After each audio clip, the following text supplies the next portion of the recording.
नमस्कार साथियों, जानवी आईटीआई के ऑफिशियल यूट्यूब चैनल पर आप सभी का एक बार फिर से तहे दिल से बहुत बहुत स्वागत है। जिन साथियों तक ये वीडियो पहुंच पा रहा है सभी इस वीडियो को पूरा देखिए। और जैसा कि आप सभी को पता है कि हमारा जो लेसन चल रहा था विभिन्न मानक एवं ट्रेड औजार चल रहा था, जिसकी हमने पहली क्लास ली। आज की इसकी क्लास नंबर 2 होने वाली है। ठीक है, क्लास नंबर 2 होने वाली है, जिसके अंदर आज हम कुछ औजार देखने वाले हैं जिनका नाम आपके व्हाइट बोर्ड पे लिखा हुआ है और सारे औजार मेरे सामने हैं। एक एक करके सारे औजार आपको पढ़ाते हुए दिखाऊंगा भी। ठीक है, तो रेडी हो तुम? ठीक है, बातचीत बिल्कुल बंद और जो भी बोलूँ उसको ध्यान से सुनना है और कोई अगर समस्या हो तो लास्ट में पूछना है। ठीक है, शुरू करते हैं। सबसे पहले यहाँ पर बात आती है प्लायर की। देखिए, प्लायर क्या होता है? किसी भी चीज को जकड़ने के लिए और पकड़ने के लिए, काटने के लिए, मोड़ने के लिए एक जिसे आप प्लास कहते हो। ठीक है, प्लास काम में लिया जाता है, जो कि ये रहा, आपने काफी बार यूज भी लिया होगा। ठीक है, इसे हम प्लायर कहते हैं भाई। क्या कहते हैं? प्लायर। अब ये वो प्लायर है जिसके अंदर यहाँ पर ये जबड़ा है जिसे हम जो कहते हैं। ये क्या है? जो, जिसे हम जबड़ा कहते हैं। यहाँ पर ये इसका हैंडल है जिस पर पीवीसी चढ़ा हुआ होना चाहिए। ये पीवीसी है। ठीक है, ये इसका हैंडल है। अब यहाँ पर ये देखिए, दो अलग अलग टुकड़ों को एक जगह से जोड़ा गया है। तो यहाँ पर जहां से इसको जोड़ा गया है इसे हम पिवेट कहते हैं। क्या कहते हैं भाई? पिवेट कहते हैं। तो इसके अंदर मेन 3 पार्ट होते हैं, जो, पिवेट, हैंडल। ठीक है, ये 3 मेन पार्ट इसके अंदर होते हैं। सबसे पहले जो दूसरी चीज आती है, ये बना हुआ किसका होता है भाई? ये बना हुआ किसका होता है? बताइए, खड़े होके बताइए, किसका बना होता है? हाँ, उच्च गुणवत्ता वाली स्टील का। बिल्कुल, ये उच्च गुणवत्ता वाली स्टील का ये बना होता है। उच्च गुणवत्ता वाली स्टील। ठीक है, उच्च गुणवत्ता वाली स्टील का ये बना होता है, मतलब अच्छी क्वालिटी की स्टील होनी चाहिए। अब अगर बेकार क्वालिटी हुई तो आप तो इससे स्टील के वायर भी कभी कभी काट देते हो। अगर स्टील अच्छी क्वालिटी की, वायर अच्छी क्वालिटी का हुआ और ये गंदी क्वालिटी का हुआ तो ये मुड़ जाएगा, लेकिन आपका स्टील का वायर नहीं कटेगा। इसीलिए यहाँ पर स्टील की जो क्वालिटी रखी जाती है, बेस्ट क्वालिटी रखी जाती है। ठीक है, किसका बना होता है? उच्च गुणवत्ता वाली स्टील का बना हुआ होता है। अब यह कुल 6 प्रकार का होता है। कॉम्बिनेशन प्लायर जो होता है भाई, ये तो कॉम्बिनेशन प्लायर है। ठीक है, पहले क्या होता था कि ये अलग अलग प्रकार के होते थे, फिर बाद में एक महाज्ञानी आया जिसने एक ही बना दिया। अब इसी के अंदर सारे प्लायर आ जाते हैं। वो कैसे आते हैं मैं आगे बताऊंगा।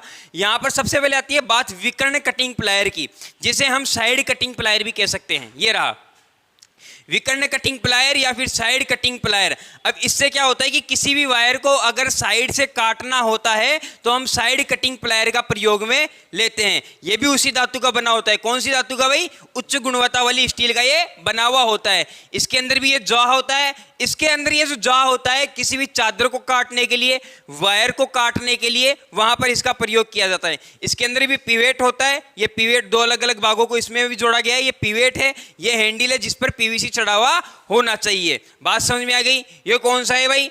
And cutting plier. ठीक है, या फिर सॉरी, विकर्ण cutting plier, side cutting plier हम इसे ही कहते हैं। साइड कटिंग प्लायर भी कहते हैं, विकर्ण कटिंग प्लायर भी हम इसे ही कहते हैं भाई। समझ में आ गया? विकर्ण कटिंग प्लायर और साइड कटिंग प्लायर। तो यहां पर लिख लीजिएगा कि इसका दूसरा नाम है साइड कटिंग प्लायर। क्या है भाई? Side cutting plier. तो ये साइड कटिंग प्लायर और विकर्ण कटिंग प्लायर एक ही है। इसके बाद में बात आती है एंड कटिंग प्लायर की। देखिए, एंड कटिंग प्लायर में क्या होता है? आपने दीवार में कील ठोक दी, ये मैंने कील ठोक दी। ठीक है, ये कील मैंने ठोक दी। अब क्या है कि मेरे को इस कील को बिल्कुल दीवार के पास से काटना है, मतलब दीवार के बिल्कुल पास से काटना है। तो अब मैं अगर छीनी से और हथौड़े से काटूंगा, हैमर से काटूंगा, तो शायद दीवार भी खराब हो जाएगी। तो इसीलिए मेरे पास एक प्लायर है जिसे हम एंड कटिंग प्लायर कहते हैं। किसी भी चीज को एंड से काटने के लिए हम एंड कटिंग प्लायर का प्रयोग करते हैं। यहां पर ये जो एंड कटिंग प्लायर है, इसमें भी 3 पार्ट होते हैं, जॉ, पिवेट और हैंडल। ठीक है, ये इसके अंदर मान लो ये कील लगी हुई है, तो इसको लास्ट में कील से लास्ट से पकड़ के दीवार के जस्ट पास से पकड़ के और इसको दबा दीजिए। आपकी जो कील है बिल्कुल दीवार के पास में से कटेगी। ठीक है, तो ये कौन सा प्लायर है भाई? And cutting plier. नाम से ही पता चल रहा है, लास्ट में से काटने के लिए जो प्लायर काम में लिया जाता है उसे हम एंड कटिंग प्लायर कहते हैं। ठीक है, कहां से? लास्ट में से काटने के लिए। तो यहां पर एंड कटिंग प्लायर ये रहा। एंड कटिंग प्लायर का प्रयोग कहां किया जाता है?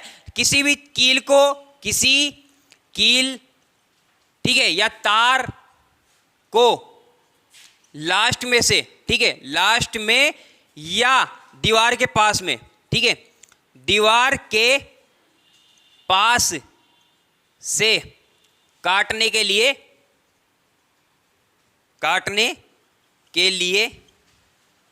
प्रयोग किया जाता है। ठीक है, किया जाता है भाई, बात समझ में आ गई होगी। कौन सा प्लायर हो गया? ये हो गया हमारा एंड कटिंग प्लायर। इसके बाद नेक्स्ट आता है flat knows plier. Flat knows का मतलब है इसका जो होगा ना, जो बिल्कुल चिपका हुआ होगा, इसका जो जबड़ा होगा बिल्कुल चिपका हुआ होगा, फ्लैट होगा, बिल्कुल फ्लैट है, उसे हम फ्लैट नोज प्लायर कहते हैं। इसका प्रयोग किया जाता है किसी भी चादर को, वायर को जकड़ने के लिए। किसी भी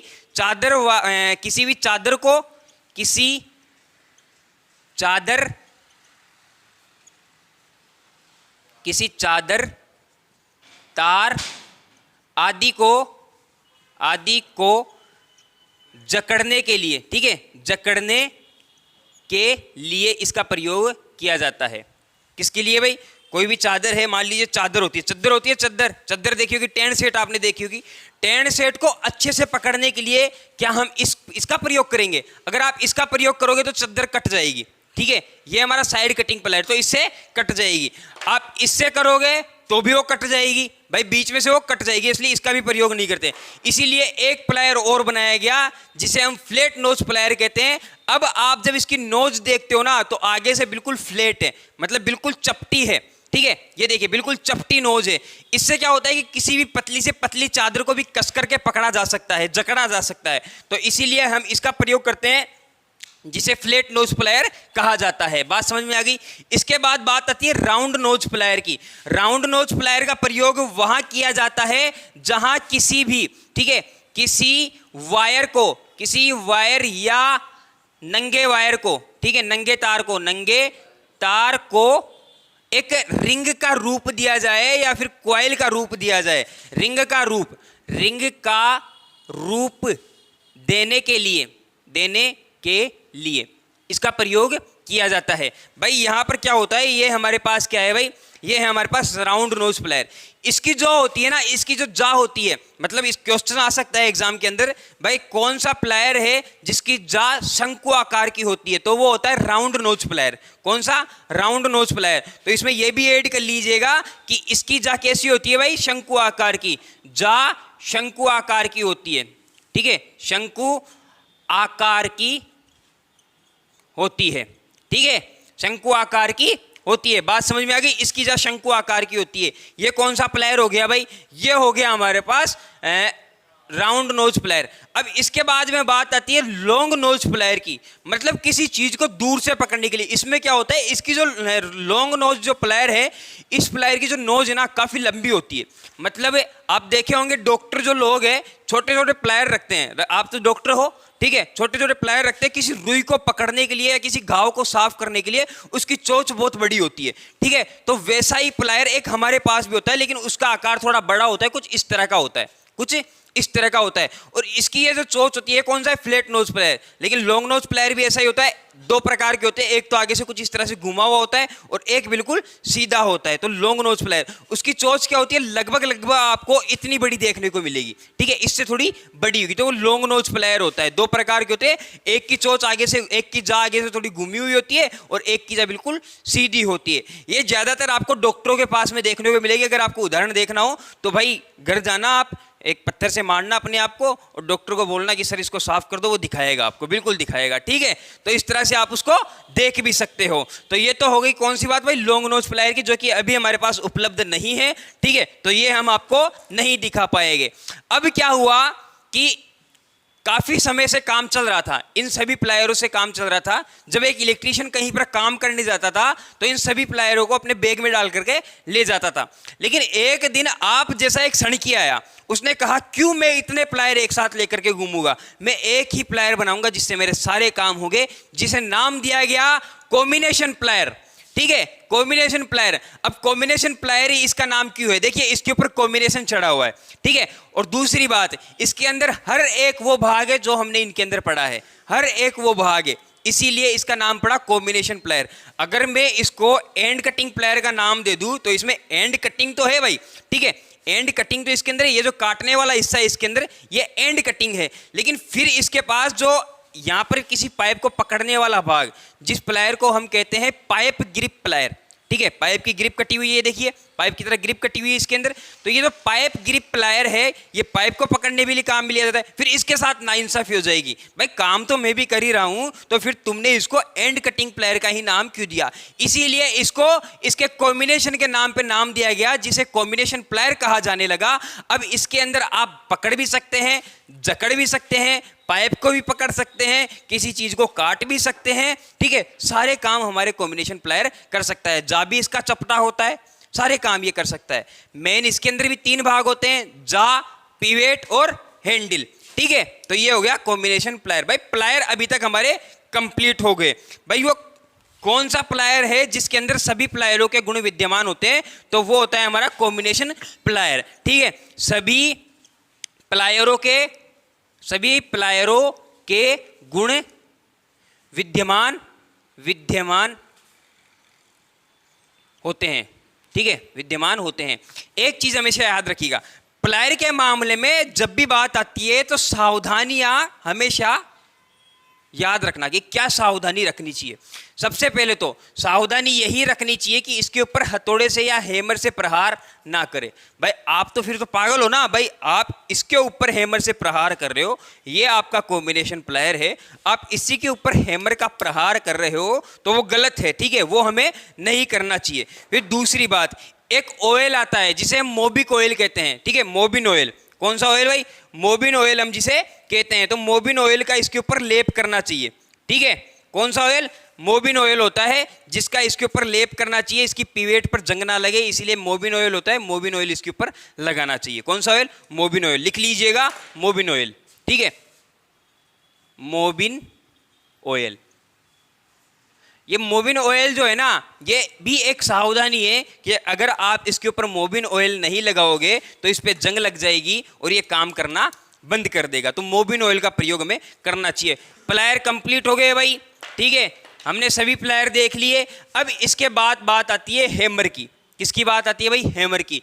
किसी भी चीज को ठोकने, पीटने, छेद निकालने, छेनी से किसी चीज को तोड़ने के लिए, दीवार में कील ठोकने के लिए हम हैमर का प्रयोग करते हैं, जिसे आप अपनी भाषा के अंदर हथौड़ी कहते हैं। ये रही, ठीक है, ये है हैमर। अब जो हैमर है कुछ लगभग 5-6 प्रकार के होते हैं, तो एक एक करके देखते हैं। आपकी बुक में 3 प्रकार के देखने दिए रखे, तो कंफ्यूज नहीं होना है, मैं 5 प्रकार के आपको बताता हूं। यहां पर सबसे पहले बात आती है बॉल पिन हैमर की। जब भी बॉल पिन हैमर की या हैमर की बात आती है तो सबसे पहले सवाल यही उठता है कि सर ये बना हुआ किसका होता है? भाई हैमर किसका बना हुआ होता है? हैमर किसका बना हुआ होता है बताइए? किसका? वो तो मेलेट होता है, वो तो मेलेट होता है। किसका बना होता है? लोहे को फर्जिंग करके ये बनाया जाता है, ठीक है, लोहे को फर्जिंग करके ये बनाया जाता है। मतलब किसका होता है? कुल मिला के बात ये है कि लोहे का होता है भाई। कुल मिला के बात ये है कि लोहे का होता है। फर्जिंग वर्जिंग सब बात की बात है। सबसे पहले याद रखिए कि आपका जो हैमर होता है लोहे का होता है। इसके बाद हैमर का चयन कैसे किया जाता है? हैमर का चयन किया जाता है इसकी पिन के आधार पर। ये जो आपको पिन दिखाई दे रही है, ये इसकी गोल पिन है, बॉल के आकार की है, ठीक है, बॉल के आकार की है, तो हम इसे बॉल पिन हैमर कहते हैं। इस पिन के आधार पर ही हम हैमर का चयन करते हैं। दूसरी बात है, इलेक्ट्रीशियन के लिए कौन सा हैमर काम में आता है? तो इलेक्ट्रीशियन के लिए काम आने वाला बॉल पिन हैमर ही है, जो कि ये रहा। इलेक्ट्रीशियन के लिए बॉल पिन हैमर ही काम आता है। अगर वजन की बात करूं तो इसका वजन 400 से 500 ग्राम तक होना चाहिए, ठीक है, 400 से 500 ग्राम तक होना चाहिए। कम से कम 400, अधिक से अधिक 500 ग्राम इसका वजन होना चाहिए। इलेक्ट्रीशियन के लिए बात कर रहा हूं, ये इलेक्ट्रीशियन के लिए सबसे बेस्ट हैमर है। इसके अंदर कुछ भाग होते हैं। ये होता है वेज होता है ये, ठीक है, ये होता है फेस। यहां पर ये जो जिसके अंदर ये डाली गई है, इसे हम वेज कहते हैं, इसे हम फेस कहते हैं, इसे हम पिन कहते हैं, इसे हम हैंडल कहते हैं, ठीक है। बात समझ में आ गई?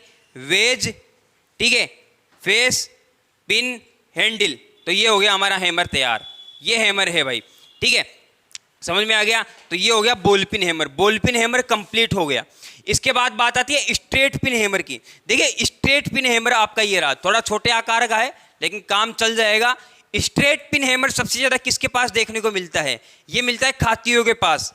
जो लकड़ियों का काम करते हैं, लकड़ियों का जो काम करते हैं उनके पास ये सबसे ज़्यादा मिलता है। भाई लकड़ी का काम करने वाले के पास ये मिलता है क्योंकि उन्हें किसी भी चीज़ को काटना होता है तो काटने के लिए ये सबसे बेस्ट है। ठीक है, ये सबसे बेस्ट है। इसके अंदर भी फेस, पिन, वेज, हैंडल। ठीक है, फेस, पिन, वेज, जिसके अंदर से हैंडल डाला गया है, और ये हैंडल। तो ये क्या हो गया भाई, ये हो गया straight pin hammer. Straight pin hammer और एक हैमर और एक क्रॉस पिन हैमर, इन दोनों में कोई फर्क नहीं होता। इन दोनों में बस फर्क इतना होता है कि आपने जो अभी आप जो इसको यहां से देखते हो तो आपको यहां से ये जो इसकी पिन है कुछ चौकोर दिखाई दे रही है। ठीक है, लेकिन क्रॉस पिन में कुछ नहीं होता। क्रॉस पिन में इस हैंडल को यहां से निकाला जाता है और इसको यहां से डाला जाता है, तो अब आपको जो पिन होती है बिल्कुल यहां से बिल्कुल सीधी दिखाई देती है। तो ये क्रॉस पिन हैमर होता है। ठीक है, क्रॉस पिन हैमर ये होता है भाई। क्रॉस पिन हैमर, इसमें कोई फर्क नहीं है, बस इसको यहां से इस पिन को इस तरह से मोड़ दिया जाता है, और कोई फर्क नहीं होता। ठीक है, और कोई फर्क नहीं होता। ये हो गया आपका क्रॉस पिन हैमर। इसके बाद में आता है क्ला हैमर।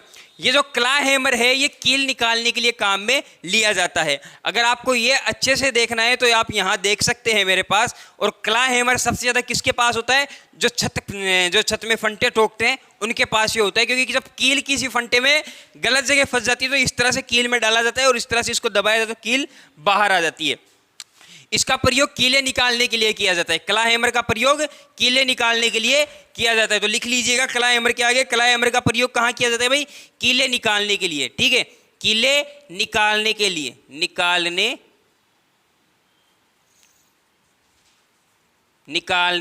के लिए क्ला हैमर का प्रयोग किया जाता है। समझ में आ गया, कीले निकालने के लिए क्ला हैमर का प्रयोग किया जाता है। इसके बाद हम बात आती है क्रॉस पिन हैमर की। क्रॉस पिन हैमर हमने देख लिया। Straight pin hammer, straight pin हमने देख लिया। इसके बाद लास्ट एंड फाइनल बचता है मेलेट। जो मेलेट होता है किसका बना होता है भाई, मेलेट बना हुआ किसका होता है, मेलेट। ठीक है, मेलेट किसका बना हुआ होता है, शीशम की लकड़ी, शीशम की लकड़ी, सागवान और इमली,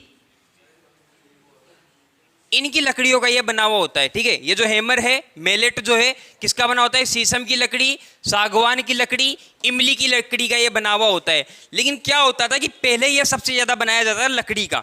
अब क्या है कि जैसे जैसे भाई अपडेट तो होते रहते हैं, हमारे अंदर भी कई प्रकार के अपडेट होते हैं, जीवन में भी कई प्रकार के अपडेट होते हैं, तो यहाँ पर भी अपडेट होते रहते हैं। अब क्या हुआ कि जब इसको ठोकते थे ना तो यहाँ से क्या होता था, ये साइडों में से झड़ जाता था, ये साइडों में से झड़ने लगा। तो फिर एक वैज्ञानिक महाराज जी हो रहा है जिन्होंने कहा यार ये तो गड़बड़ है, साला ये तो वेस्ट हो रहा है, खराब हो जा रहा है। इसीलिए हमने क्या कर दिया भाई, एक पीवीसी का मेलेट बना दिया। अब यहाँ पर जो मेलेट में ये वाला हिस्सा आता है ना, अब पीवीसी का आने लग गया। किसका आने लग गया, पीवीसी का आने लग गया। पीवीसी क्या है, जड़ता नहीं है। ठीक है, पीवीसी क्या है, जड़ता नहीं है, चोट अच्छे से लगती है। इसका क्या काम होता है, किसी भी चीज को कहीं पर फिट करने के लिए, ठोकने के लिए, चादर को सीधा करने के लिए, भाई चादर पर निशान भी ना हो और सीधा भी हो जाए, वहां पर इसका प्रयोग किया जाता है। अब भाई चादर को सीधा करने के लिए तो हम इस फेस का भी प्रयोग कर सकते हैं, लेकिन इससे जब आप प्रहार करोगे ना तो निशान पड़ जाएंगे, और इससे जब आप प्रहार करते हो तो निशान नहीं पड़ते। तो ये होता है आपका मेलेट। बात समझ में आ गई भाई। तो ये आज के सारे औजार कंप्लीट हो गए। एक बच गया फेज टेस्टर। ठीक है, ये बच गया फेज टेस्टर। तो फेज टेस्टर फेज की उपस्थिति देखने के लिए प्रयोग किया जाता है। फेज टेस्टर को जब आप गौर से देखते हो तो फेज टेस्टर के अंदर एक नियॉन लैंप होता है। क्या होता है भाई, नियॉन लैंप एक होता है। ये फेज टेस्टर है। फेज टेस्टर को मैंने खोला, ये एक स्प्रिंग है इसके अंदर जो कि करंट की सप्लाई को हमारी उंगली तक लाती है। ठीक है, इसके बाद इसके अंदर एक नियॉन लैंप है जो कि ये रहा, ये नियॉन लैंप है। बिल्कुल मामूली सा छोटा सा लैंप आता है। ये 500 वोल्टेज पर काम करता है। कितनी वोल्टेज पर, 500 वोल्टेज पर ये काम करता है। और इसके अंदर एक रेजिस्टेंस और है जो कि काफी हाई, मतलब हाई रेजिस्टेंस है, लगभग 1000 ओम से भी ऊपर इसका रेजिस्टेंस है। ये सारी करंट को खपत कर लेता है।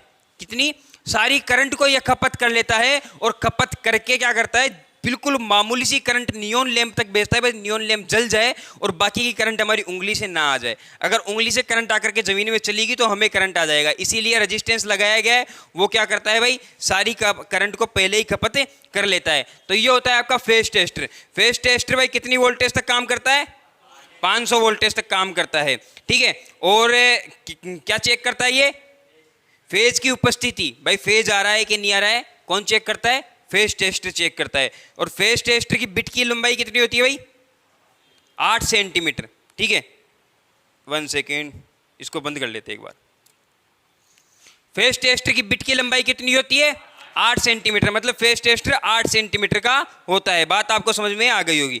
इसके बाद बात आती है स्क्रू ड्राइवर की, जिससे मैं स्क्रू कसता हूं। ये रहा, इसके लिए स्क्रू अभी ये था, ये है स्क्रू ड्राइवर, मतलब स्क्रू को चलाने वाला क्या कहलाता है भाई? स्क्रू ड्राइवर कहलाता है।